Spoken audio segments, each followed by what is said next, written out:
Okay, so the first thing that you want to do to use the Google Read and Write is make sure first that you are using Google Chrome. You cannot use Safari, you cannot use Internet Explorer, you need to be using Google Chrome, hence the name Read and Write for Google Chrome. You also need to make sure that you have a Google account. If not, please make one now before starting the process. If you do have these things and you're ready to go, you can access the Chrome Web Store. And then in the left-hand search bar, you want to click extensions.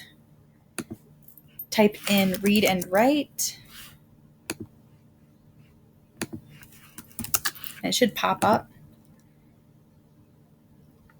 It will be the first one in your list. Has like a little puzzle piece on the picture. Since I already added it to my Chrome, I do not have the blue add to Chrome button like you have. You want to click that though, and it will ask you for permission. It will have you accept a couple of different things that will pop up. Go ahead and do that. Press accept, press OK, whatever you need to do. Once you've done that and it's successfully added to your navigation bar, you can look up at the top of your screen and you'll see a little purple puzzle piece that says RW. And if you hover your cursor over the tool or the puzzle piece, it says Read and Write for Google Chrome. So that's how you know that's what that tool is. So let me show you how to use it. So in Google Docs, the first thing you can see is that it's just a regular paragraph. This is just a letter that I used for some of my parents to talk about the book fair.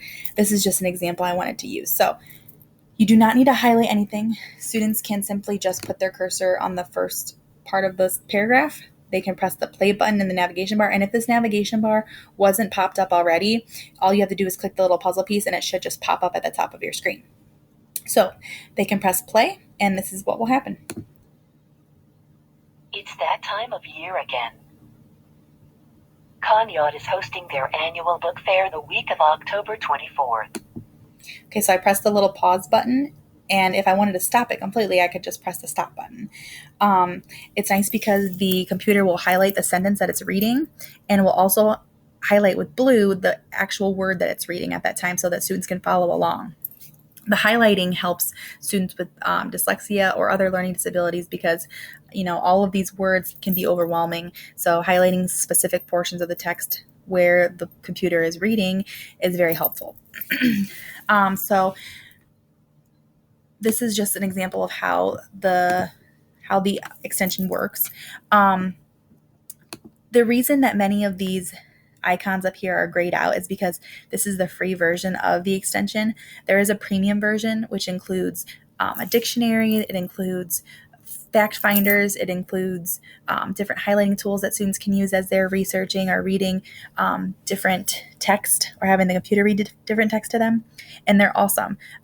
If you wish to purchase the premium Read and Write, you can learn more about it in the blue link in your navigation bar. So let me go into some of the icons and explaining some of these things. So over in the settings, there's a little tool. You click settings. You can change some of the things that, some of the ways that the Read and Write extension works. So there are lots of different voices, lots and lots of different voices. Some have accents, some are from different parts of the world. And sometimes a Spanish-speaking student would benefit from hearing a Mexican Spanish Paulina. an English speaker with a Spanish accent. They just benefit from hearing that because that's more of what they're used to. You can change the speed of the reading. I have mine set to medium, but for more struggling readers or students with learning disabilities, or especially ELL or ESL students, you might want to change it to slow or very slow. This will allow them to follow along better. I also selected continuous reading. This means that I did not have to keep telling the computer what sentences to read.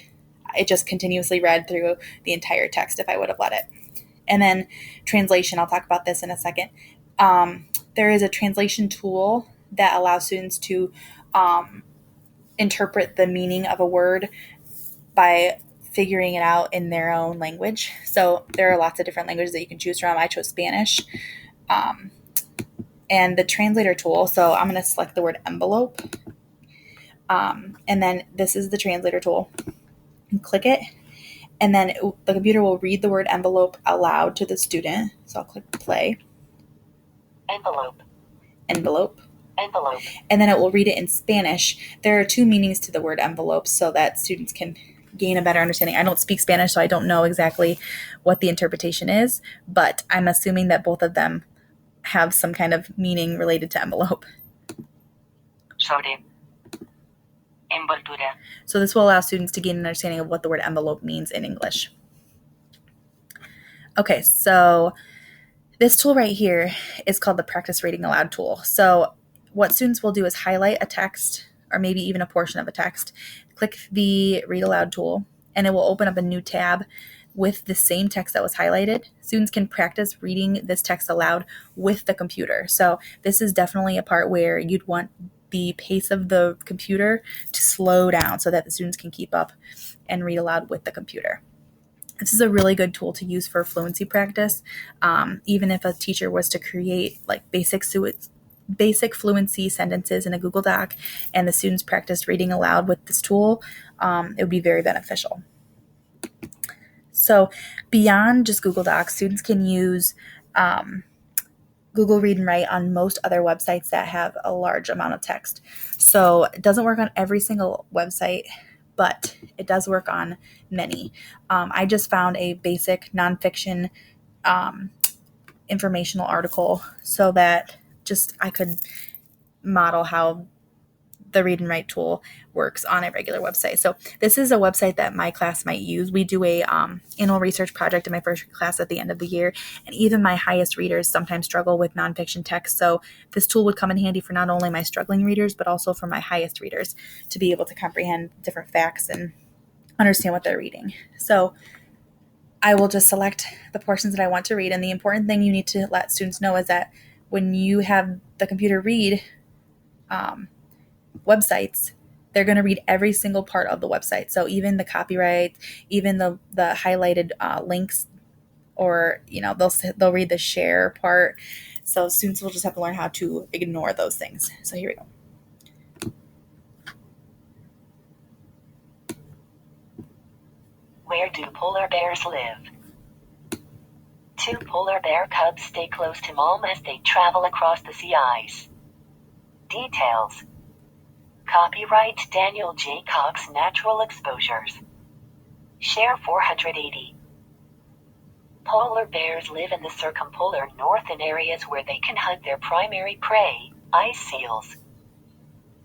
They are So it does the same thing essentially as it did for Google Docs. It highlights the words. You can change the pace if you need it to. You have access to all of these tools just like you did in Google Docs. This is a really, really great way for students to be able to read higher level text and learn new information from nonfiction text that they would not normally be able to read on their own. This is applicable for many, many, many students, not just students with struggling, with not even just our struggling students, not our ESL students, any student. And as always, if you have questions, there is a question icon for help in the navigation bar where you can read frequently asked questions and receive answers to some of the questions that you may have as they pop up.